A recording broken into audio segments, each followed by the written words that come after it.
এটা দক্ষিণ বেতকাশির রাস্তা। আমাদের আফা মাননীয় প্রধানমন্ত্রী শেখ হাসিনা সুন্দর রাস্তার ব্যবস্থা করে দিয়েছেন।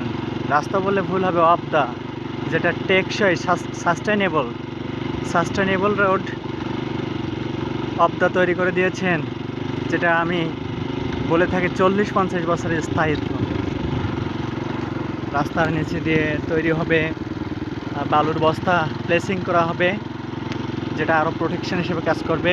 আপাতত কাজ বন্ধ রয়েছে, সবাই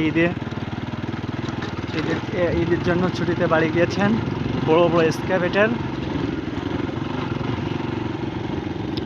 অনেক বড় অবদা, যেটা আমি দাকপে দেখেছি। দাকপের অবদার চেয়ে আমাদের কয়রায় দক্ষিণ বেতকাশি যে অবদা হচ্ছে সেটা অনেক বড় এবং অনেক চওড়া, উচ্চতা, সব দিক থেকে মানে ভালো আমার কাছে মনে হয়েছে। রাস্তার পাশ দিয়ে অনেক সারি সারি